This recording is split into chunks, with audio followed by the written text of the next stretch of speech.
Karen lived in a suburban neighborhood, the kind of place where everything seemed neat and orderly.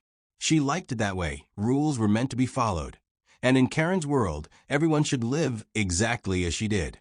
So, when a family bought the piece of land just outside the HOA's boundaries and turned it into a small farm, Karen was furious. To her, farms didn't belong near her pristine neighborhood, and she saw the animals and crops as an eyesore. Karen had no problem expressing her dissatisfaction to anyone who would listen. She marched up and down the street, complaining about the farm to her neighbors. "Can you believe they're letting that mess grow right next to us?" she'd ask, her voice dripping with disgust. "We need to do something about this." But the farm wasn't causing any harm. It wasn't even that big, just a few chickens, some goats, and rows of vegetables. The family who owned it kept everything tidy, and the animals stayed on their side of the property line. Most of the neighbors didn't mind the farm at all. Some even enjoyed the fresh eggs and produce the family offered to share. This only made Karen more frustrated. She couldn't stand that people were okay with it. In her mind, the farm was ruining the entire neighborhood, and she wasn't going to let it slide. She began watching the farm closely, waiting for any reason to complain. Every cluck from a chicken, every bleat from a goat, made her blood boil. One day, Karen saw what she believed was her golden opportunity. The goats had wandered near the property line, and though they hadn't crossed over, Karen decided this was her chance to take action. She grabbed her phone, dialed 911, and reported the farm for creating a public disturbance. The police arrived within minutes. 2 officers stepped out of their car and approached the farm, where the family was busy tending to their crops. The sight of flashing lights caught the attention of the entire neighborhood. People peered through their windows, curious to see what was going on. Karen, watching from a distance, smirked in satisfaction. The officers approached the family, looking around to assess the situation. "We got a call about a disturbance," one of the officers said, his tone professional but confused. There didn't seem to be anything wrong. The goats were calmly grazing in their enclosure, and the chickens clucked peacefully in the coop. The family, surprised by the visit, politely asked what the issue was. The officer glanced over at the goats and then back at his partner, clearly unsure of what the problem could be. "Apparently, someone in the neighborhood reported that your animals were causing a disturbance," he explained. The family assured the officers that their animals were well contained and had never caused any trouble. They even invited the officers to take a closer look around the farm to see for themselves. As the officers walked through the farm, they found nothing out of order. The goats were fenced in, the chickens were quiet, and everything was clean and well maintained. Karen, watching from her yard, grew impatient. She couldn't believe the police weren't taking action. She marched right over to the officers, her face flushed with anger. "These animals are ruining our neighborhood," she snapped. "They're too loud, and they're stinking up the place." The officers exchanged glances, clearly uncomfortable with Karen's aggressive behavior. "Ma'am, we don't see any violations here," one of them said. "The animals are contained, and there doesn't seem to be any disturbance." Karen's eyes widened in disbelief. "Are you serious? This farm doesn't belong here. It's lowering our property values."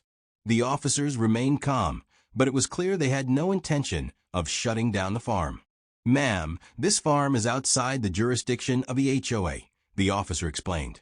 "As long as they're following the law, there's nothing we can do." Karen couldn't believe what she was hearing. To her, this was a clear injustice. She had expected the police to back her up, to enforce the rules she believed should apply to everyone. Instead, they were siding with the farm owners. "You can't just let them do whatever they want," Karen shouted, her voice echoing across the neighborhood.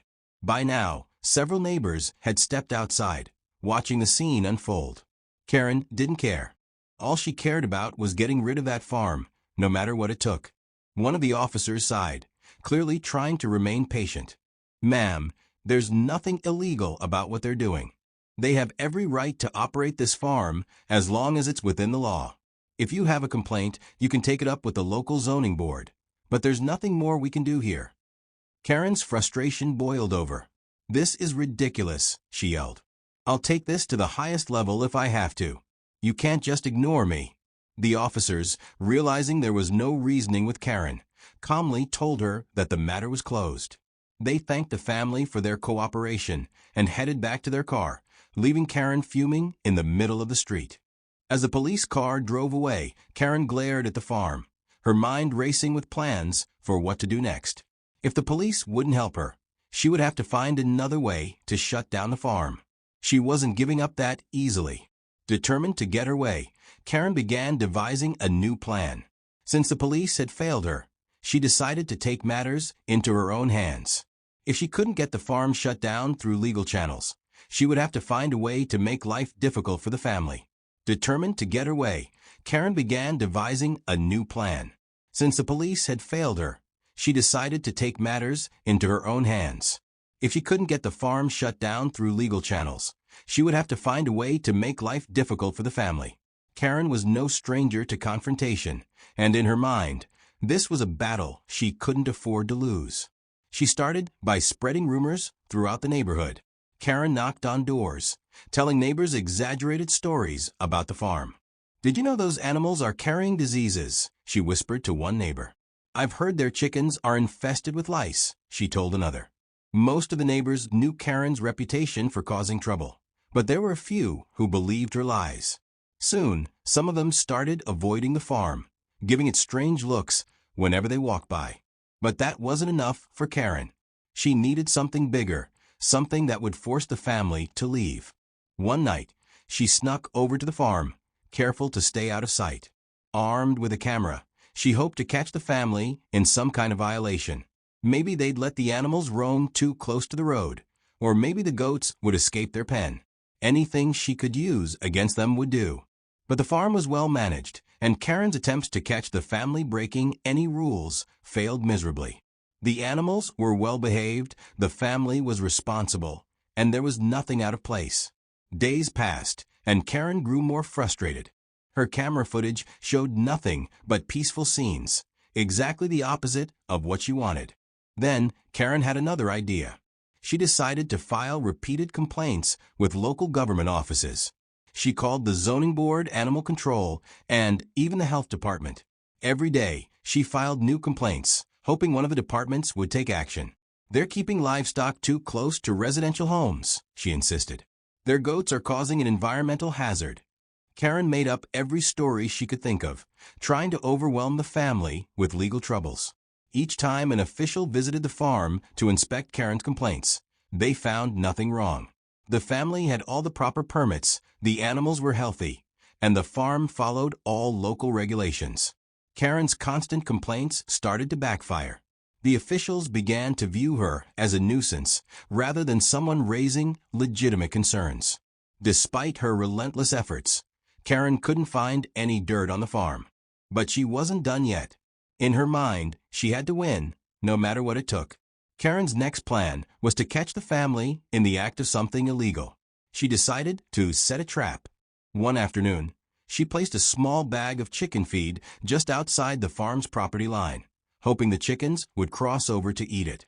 If they did, Karen could claim the farm animals were invading public space, and she'd have photographic evidence to prove it. She waited patiently, her camera ready, sure that the chickens would take the bait. But once again, the family's careful management foiled her plan. The chickens didn't leave their enclosure, and Karen was left with nothing. Frustration turned to rage, and in a moment of desperation, she decided to escalate her tactics. Karen began dumping trash near the farm, hoping to make it look like the family was neglecting their property. She spread old newspapers, food scraps, and even plastic bottles along the edges of the farm, thinking this would finally get the attention of local authorities. Her plan, however, quickly fell apart. The family noticed the trash and immediately cleaned it up. They even installed a security camera near the property line, capturing footage of Karen sneaking around at night. When the family reviewed the footage and saw Karen's actions, they decided enough was enough. It was time to take a stand. They contacted the police and provided the footage as evidence. The officers, who had already dealt with Karen's false complaints before, were now armed with proof of her harassment. They knew it was time to put an end to Karen's antics once and for all. One evening, just as Karen was about to execute her next petty plan, the police showed up at her door. Her smug expression quickly disappeared when she realized why they were there. They had the footage of her trespassing and dumping trash on the farm's property. Karen tried to deny it, but the evidence was irrefutable. "This is harassment, ma'am," one of the officers said firmly. "We've received multiple complaints about your behavior, and now we have video proof that you've been tampering with private property." Karen's face turned pale. For the first time, she realized she was in real trouble. The officers explained that the family had pressed charges for trespassing and property damage, and she could be facing serious consequences if she didn't stop immediately. In that moment, Karen's world came crashing down. The very farm she had tried so hard to destroy had now turned the tables on her. She was the one being held accountable, and there was no way out. The officers issued her a citation, and she was forced to pay a hefty fine. Worse still, the entire neighborhood learned of Karen's antics, and she became the talk of the town. The once feared HOA enforcer had become a joke. After the police confrontation, Karen was left humiliated. Her reputation in the neighborhood was ruined, and her relationship with her neighbors was beyond repair. She kept to herself from that point on, no longer marching up and down the streets, making demands or complaints. The farm continued to thrive, and the family went back to living peacefully, grateful that the harassment had finally stopped. As time passed, the neighbors grew even more fond of the farm. It became a place where people could come to buy fresh eggs, vegetables, and even learn about gardening. The family often hosted small community events, bringing everyone together in a way that had never happened before. Karen, on the other hand, became a distant memory, a reminder of what happens when someone lets their pettiness take over. In the end, karma had come full circle. The family's kindness and patience paid off, and Karen learned the hard way that sometimes trying to bring others down only leads to your own downfall. The aftermath of Karen's downfall was felt throughout the entire neighborhood. Once the notorious figure of the community, she had now retreated into a life of isolation. Karen's once loud and bossy demeanor had all but disappeared. Neighbors no longer heard the sound of her angry knocks or her complaints about the length of someone's grass or the color of their fence. It was as if Karen had simply vanished, blending into the background of the very community she had once sought to control. For the family on the farm, life returned to a peaceful routine. With Karen no longer lurking around, they could focus on what truly mattered: their animals, their crops, and their growing relationships with the community. People visited the farm regularly, and it became a hub of activity for those who appreciated the fresh produce and the warm welcome they received from the family. The farm's goats became a neighborhood attraction, especially for the children who enjoyed feeding them during weekend visits. While the farm thrived, Karen's absence became more pronounced. At first, the neighbors couldn't believe it. How could someone who once controlled the HOA with an iron fist simply disappear? But disappear she did, and people were glad for it. It was as if a dark cloud had lifted, and the neighborhood seemed brighter, more alive. However, Karen's silence wasn't just a sign of her defeat. Behind her closed doors, Karen stewed in her own bitterness. She wasn't one to admit defeat easily, but the shame of her failed schemes weighed heavily on her. She spent her days watching from her window, her once powerful presence reduced to that of a silent observer. She had no friends left in the neighborhood, and even her closest allies within the HOA had distanced themselves from her, not wanting to be associated with her actions. Months passed, and Karen's absence from community life continued. But something had changed in her. With no one left to listen to her complaints, and no way to exert her control, Karen found herself reflecting on her behavior. The humiliation she faced had humbled her in ways she never thought possible. Without her usual power trips, she began to see the neighborhood for what it truly was, a place where people were just trying to live their lives peacefully. One day, Karen took a small but significant step. She left her house and made her way to the farm, where the family was busy tending to their garden. The family was surprised to see her. After all the trouble she had caused, they hadn't expected to ever see her again, especially not on their property. Karen stood at the edge of the farm, hesitant but determined. For the first time in a long time, she wasn't here to make demands or cause trouble. She was here to apologize. I wanted to say I'm sorry, Karen said quietly, her voice lacking the authority it once had.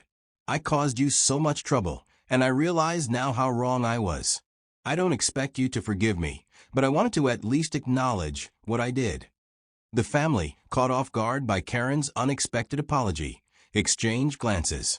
They had every right to hold a grudge, to turn her away and never speak to her again. But they also understood the value of forgiveness, and they knew that holding onto resentment would do them no good. We appreciate your apology, the mother of the family said, her voice kind but firm. What's done is done, and we're just glad it's over. We hope you've learned from this. Karen nodded, her eyes filled with the weight of her guilt. I have, she said softly. Thank you for hearing me out. After that day, Karen was no longer the woman the neighborhood had feared. She began to make small but meaningful changes in her life. She attended community events, not as an enforcer of rules, but as a participant who wanted to reconnect with the people she had once alienated. Slowly, the neighbors began to accept her again, though the road to rebuilding her reputation was long. The farm played a central role in Karen's transformation. She started volunteering there, helping with small tasks like watering the garden or feeding the chickens. At first, the family was cautious, unsure if Karen's change of heart was genuine. But over time, they saw that her remorse was real. Karen wasn't the same person she had been before. The power she once craved no longer held any meaning for her. For Karen, working on the farm became a form of redemption. It was her way of making amends for the chaos she had caused. She found peace in the simplicity of farm life, and for the first time in years, she felt like she belonged. The family, though wary at first, came to appreciate Karen's help. She wasn't perfect, and her past mistakes weren't easily forgotten, but she was trying, and that was enough. The neighborhood, too, changed in subtle ways. With Karen no longer ruling the HOA, the community became more relaxed. People felt free to make their homes their own, without fear of a knock on the door from Karen. The farm continued to grow, becoming a beloved part of the neighborhood, a symbol of resilience and community. Years later, the farm was still thriving, and the neighborhood had transformed into a close-knit community where people helped one another. The family had expanded their farm, adding more crops, more animals, and even hosting seasonal festivals that drew in people from all over the town. It became a place where memories were made, where children learned about farming, and where neighbors gathered to celebrate the simple joys of life. As for Karen, she had found a new purpose. No longer the antagonist of the story, Karen had become a part of the community in ways she never imagined.